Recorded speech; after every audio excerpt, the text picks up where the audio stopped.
DD India's Akshay Dongre has been tracking this story. He joins us on the broadcast. Hi Akshay, the US and Iran have now agreed to talks in Oman. Tell us, what are the realistic expectations from this round of talks?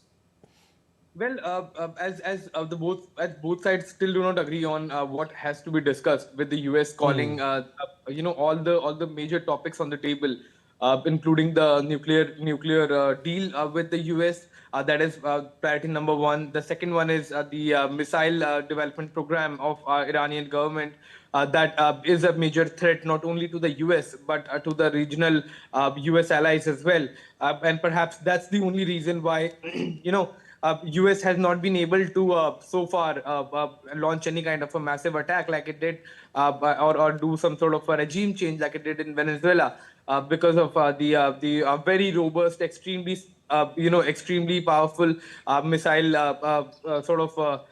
arsenal that Iran has, and the missile development program that it has been working on for decades now, and has seen major strides and major successes, with several high-powered missiles now being in Iran's arsenal that can actually lead to any conflict, into not just a local conflict but a regional conflict, engulfing all the West Asian region. And the third one is the support to what the US calls terror groups, including the groups like Hezbollah or Hamas. Financial support, and other kind of support, equipment-based support.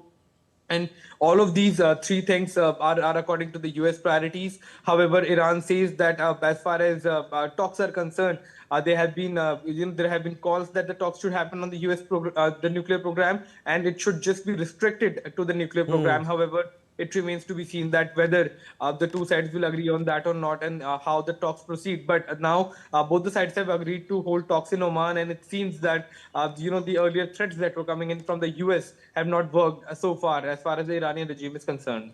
Also, Akshay, there was confusion earlier over the venue, with Istanbul initially mentioned. What does this shift to Muscat tell us about the back-channel diplomacy which is underway? Well, if we look at the other countries that often act as mediators, are also major players as far as these kind of conflicts are concerned, because they are the negotiators, they are the middlemen. They actually act as buffer between warring factions, and like Qatar did when there was conflict, at an all-time high between Hamas and Israel.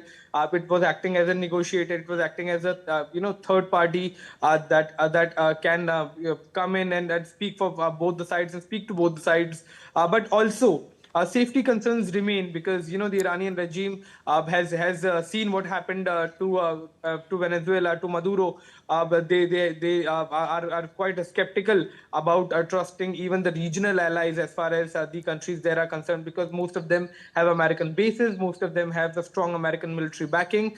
So as far as the back channel talks are concerned, they're always going on before such an important round of talks that are going to take place. And also the change of venue shows that both the sides are being extremely picky and extremely sensitive about where the venue where is the venue, how the talks take place, on what topics the talks take place, and so on. So it's quite a sensitive issue for both of them at this point in time. Absolutely, and all eyes will be on Friday, when Iran and US hold talks which will take place in Oman. We'll leave it at that. Thank you for your inputs, Akshay.